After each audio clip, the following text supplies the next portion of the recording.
Hello, I'm Ashish Khetan. Today we are going to talk about one of the hidden jewels of Essar Group, which is Essar's UK-based oil refinery. And I have with me the CEO of Essar Oil UK, Mr. S Thangapandian, and we are going to have a chat with him today. So, welcome to this little studio and our show, and enlighten us what you are doing in the UK. Now, tell me, what was your experience? Why did Essar decide to go to the UK? What did you do? Picked up the refinery business, and how has been your journey over the last 6-7 years? Thank you, Ashish. Just to give you a little background, as you know, we had this wonderful refinery at Vadinar, where we not only put up the refinery, we made a world-class asset, and then we learned about petroleum refining exceedingly well from this asset. In Gujarat? In Gujarat. Right. And I think it was quite natural when the promoters saw some assets coming up for sale in Europe. Yeah. I mean, this was not the first refinery we looked at. I think we looked at a couple of more assets before we picked up Stanlow. Yes. They found that there was a lot of potential at this site, Yeah. which was lying absolutely unlocked. Yeah. And the company found an asset which has potential, which can be unlocked and then brought out. Yeah. So that's how I think we went into Stanlow. And this was 2011? This was 2011. Yeah. Picked up this refinery from Shell, an international heavyweight, for $300 million. Little over $300 million. Little over $300 million. And today, I have got some of these astounding figures. Today, you have revenue in excess of $8 billion.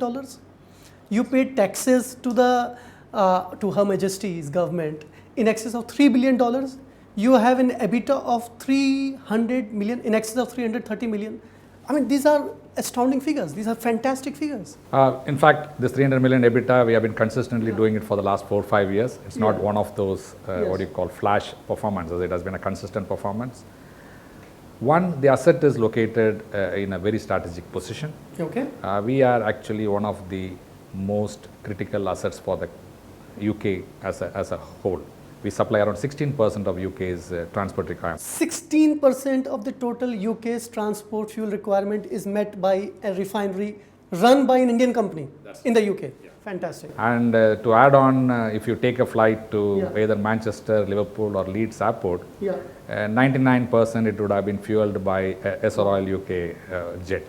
Yeah, wow. Yeah, okay. Yeah. So that's the type of, what do you call, support we provide to the transport industry in the country. It's a very, very unique asset, sitting on more than 670 hectares of land. It's a massive site.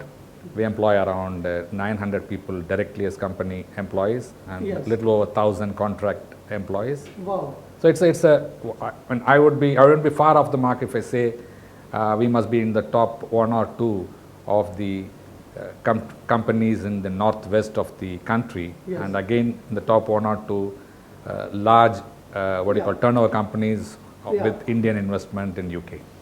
That's amazing. So I just want to understand, Shell, as I said, is an international heavyweight in the oil and petroleum and energy sector. They were running this refinery.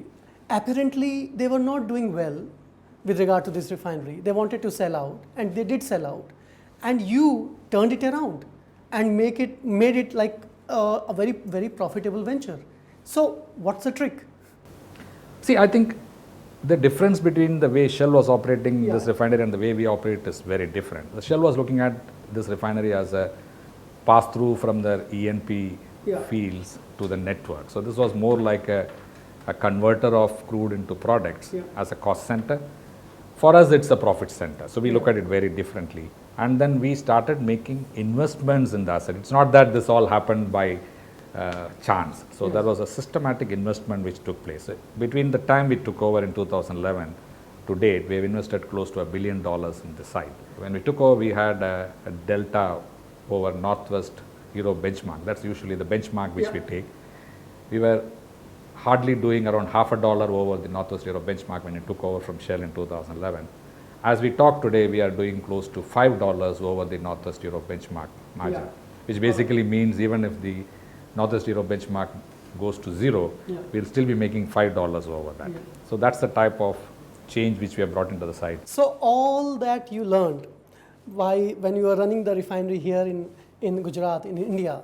So you took all your learnings, Indian learnings from India, and you applied to the plant there in the UK, and most of it, and you turned it around. Is that No, it's a combination of two things. Yes. You had what do you call the entrepreneurial approach of the Ruyas and the Yes. SR as a group, Yeah. and you had the Shell employees who were, how to say, fully involved in Yes. the safety, safe operations, absolutely systematic approach. It was a beautiful combination. So you had the entrepreneurial approach supported by systems, processes. So Indian entrepreneurial spirit and UK systems and processes and their employees. Now in just 6 years or 7 years, you are now impacting an ordinary person living in the UK in a way that the fuel he is using or the aeroplane that he is taking. So there's a great impact that you have made on the ordinary lives of the UK citizens. What is the future plan? What are you going to expand in energy sector, or you're also looking at other sectors? What is the future plan of SR Group? See, as we talk today, we had moved the throughput of the refinery from 68 million barrels to 75 million barrels. Right. When we did a project called Tiger Cub last year, it completed. So now we are at 75 million barrels. Tiger Cup. Yeah. Okay. Now we are trying to do during the next turnaround an additional 10% sort of an increased throughput. We are replacing the furnace, debottlenecking the crude distillation unit, and then trying to move from the current levels to another 10% sort of an increase. This is to sustain the refinery. And the other one is that we are looking at futuristic projects because we know that there is a lot of emphasis on carbon footprint, a lot of emphasis on renewables. Okay, are you also thinking of going, say, downstream, expanding or opening up more retail stores and making SR Oil's presence felt in the retail sector as well, on the larger scale? Yeah, last 2 to 3 years we have done pretty well in the downstream. We have around 71 stations as we talk. Our aim is to go to 400 stations in the next 5 years period. And the happy news is that as we talk, retail as an independent unit is a profitable unit for us. Yes.